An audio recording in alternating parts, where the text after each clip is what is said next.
ये तीन चीजें अगर आप कर लेते हैं तो ये पॉसिबल ही नहीं है कि लक्ष्मी जी आपके घर में नहीं आई, या आपका बिजनेस नहीं चला, या आपको जॉब में प्रोग्रेस नहीं मिल रही, या आपके घर में कोई फाइनेंशियल चिंता हो। ये पॉसिबल ही नहीं है। ये तीन चीजें आपको करनी है, जो अक्सर दिवाली में हम करते तो हैं लेकिन हम बाकी चीजों को ज्यादा इंपॉर्टेंस देते हैं। ये तीन चीजें पीछे छूट जाती हैं। तो तीन चीजें ऐसी हैं जिसके वजह से माँ लक्ष्मी जो है हमेशा आपके पास ही रहती हैं परमानेंटली, और आपके परिवार का एक हिस्सा बन के रहती है, जो हम ज्यादा चाहते हैं। हम नहीं चाहते कि वो जो है गेस्ट की तरह आए और वो चली जाए। तो माँ लक्ष्मी को खुश करने के तीन सबसे बेस्ट तरीके ये हैं कि पहला वो है क्लीनलीनेस, साफ सफाई। हमारे देश में झाड़ू की भी पूजा की जाती है। यहाँ दिवाली में अभी जो है झाड़ू की भी पूजा की जाएगी, और वो इसीलिए है क्योंकि क्लीनलीनेस जहां पे है वहां पे माँ लक्ष्मी जरूर आती है। और आप देखेंगे कि जिस दुकान में सफाई है वहां पे पैसा जरूर बरसता है। जहां गंदगी है, कोई सिस्टम नहीं है, माल पे धूल पड़ी हुई है, कभी भी वहां लक्ष्मी नहीं आएगी। तो बिल्कुल यही आपको यहां पर समझना है कि सफाई, cleanliness is next to godliness. और क्लीनलीनेस जहां होगा वहां पे लक्ष्मी जी आएंगी और परमानेंटली रहेंगी भी। तो हमेशा अपने घर को, दुकान को, वॉलेट को, हर चीज को साफ रखना चाहिए। अपने आप को भी हमेशा साफ रखना चाहिए। बहुत सारे लोग मैं आजकल देखता हूं कि वो नहाते नहीं है और पता नहीं क्या क्या करते हैं, तो ये बिल्कुल गलत है। आप भी शारीरिक रूप से भी बिल्कुल साफ होना जरूरी है, और वाचा से, मन से भी साफ हो तो और भी अच्छा है। और उसके अलावा फिर घर, दुकान, वास्तु सब कुछ साफ, हमेशा क्लीनलीनेस का ध्यान रखना ही रखना है। कई सारे लोग व्हीकल और कार में ही ज्यादातर बिजनेस कंडक्ट करते हैं, तो आपका व्हीकल और कार भी क्लीन होना बहुत जरूरी है। तो क्लीनलीनेस एक ऐसी चीज है जो लक्ष्मी को खींचती ही खींचती है। ये चीज आप ध्यान देखना, जितने भी दुकान है, अगर एक लाइन में 10 दुकान है तो हर दुकान में जाकर देखना कि सफाई कहाँ है और कहाँ नहीं है, और फिर ये देखना, ऑब्जर्व करना 1 महीना कि किस दुकान में ज्यादा कस्टमर आते हैं और कहाँ पे नहीं आते हैं।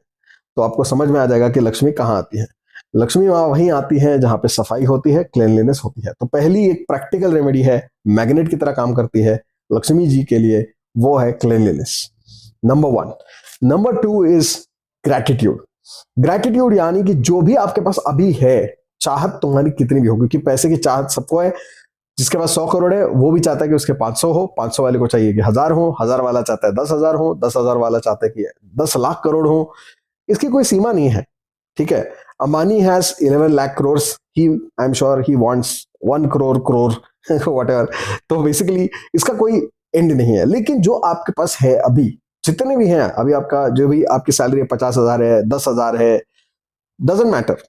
जो भी आपकी अभी सैलरी है, जो भी आपके पास अभी है, सोना है, चांदी है, कुछ भी है, घर है, गाड़ी है, हर चीज जो अभी आपके पास है, जो लक्ष्मी जी अभी आपके पास है, उसके लिए ग्रैटिट्यूड होना बहुत जरूरी है। Gratitude works like magnet.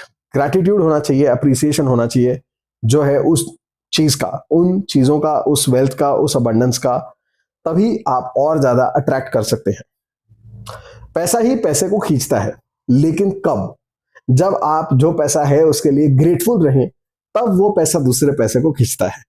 जो पैसा आपके पास है, अगर आप उसको कोसते हैं कि ये कितने पैसे हैं, ये तो बिल्कुल कम है, इसमें तो कुछ भी नहीं होगा। बहुत सारे लोग बोलते हैं कि यार ये तो पीनट्स है, ये पगार है कोई। तो ये जो बातें हैं, ये लैंग्वेज है, this is going to cause disaster.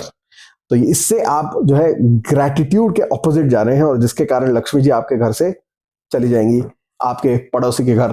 तो इसीलिए ग्रैटिट्यूड इज वेरी इंपॉर्टेंट। और दिवाली में आप देखेंगे, दिवाली में हम क्या करते हैं, सबसे पहले बड़े बुजुर्ग हमारे क्या बता के गए? सफाई करो, घर की सफाई करो, क्लीनलीनेस। उसके बाद आती है पूजा, जिसमें हम करते हैं ग्रैटिट्यूड को एक्सप्रेस। हमारे हिंदू कल्चर में जिस प्रकार से हमें बताया गया है कर्म कांड के जरिए, जैसे भी हम ग्रेटफुलनेस, अपना ग्रैटिट्यूड एक्सप्रेस करते हैं माँ लक्ष्मी को।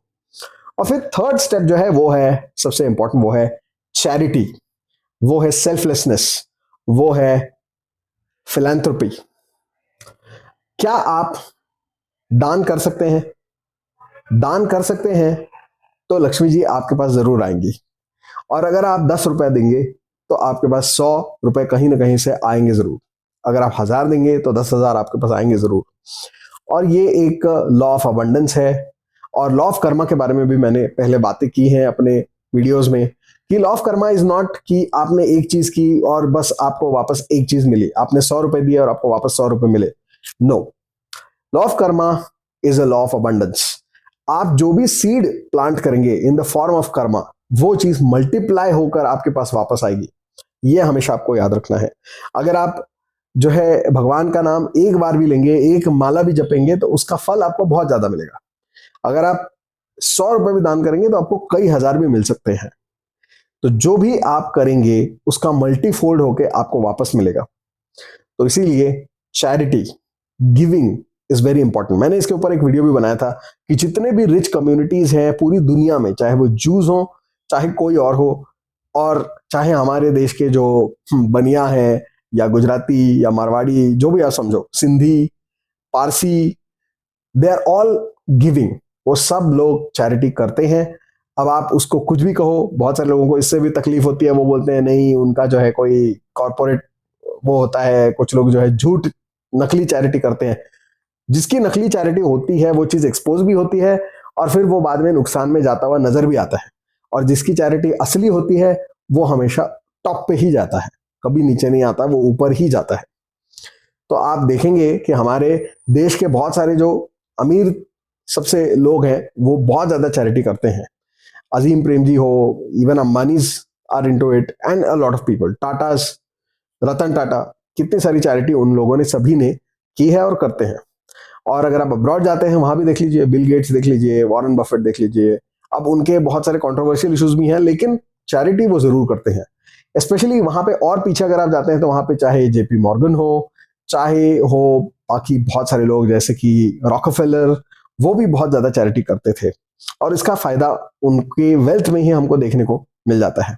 तो charity is one such thing जो लक्ष्मी जी को आपके तरफ अट्रैक्ट करता है।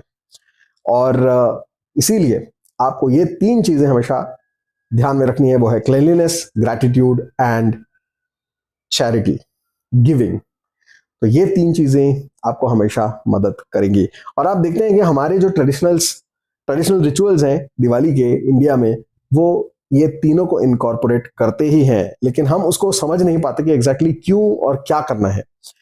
तो हम जो है क्लीनिंग से शुरुआत करते हैं, सफाई करते हैं घर की, दुकान की, बिफोर दिवाली। उसके बाद हम पूजा करते हैं, ग्रैटिट्यूड एक्सप्रेस करते हैं टुवर्ड्स माँ लक्ष्मी एंड कुबेर जी। उसके बाद हम जो है हमारे यहाँ पे जो भी आ रहा है, मेड आ रहे हैं, सर्वेंट्स आ रहे हैं, ड्राइवर आ रहा है, या हमारे यहाँ पे कोई वॉचमैन है, कोई भी है, हमारे एम्प्लॉयज हैं, सबॉर्डिनेट्स हैं, हम सबको कुछ ना कुछ देते हैं। हम मिठाई देते हैं, कुछ भी देते हैं, कपड़े देते हैं, मिठाई देते हैं, बोनस देते हैं, पैसे देते हैं। सो वी गिव, चैरिटी करते हैं, वी गिव। और उसमें भी जो है कई बार लोग क्या करते हैं, ये गिनते हैं कि यार ये जो मेरी मेड है ये तो आई नहीं थी 15 दिन, तो मैं क्यों इसको दूं bonus. So that is a very bad practice. ऐसा आपको बिल्कुल भी करना नहीं है। क्यों? क्योंकि आप इसको बोनस की तरह मत देखो, you look at it as an act of giving. और क्या होगा उसके आगे, कैसा होगा, don't think about all this. आपका काम है करना, और उसके बाद जो भी काम है वो है भगवान का काम, तो भगवान कर लेंगे। और आपको तो पता ही है, कर्मण्ये वाधिकारस्ते मा फलेषु कदाचन। कर्म करना हमारा अधिकार क्षेत्र है, हमारे हाथ में है कर्म करना, फल हमारे हाथ में नहीं है, फल है भगवान के हाथ में। तो हमें करना है जो हमारी जिम्मेदारी है, बाकी भगवान देख लेंगे।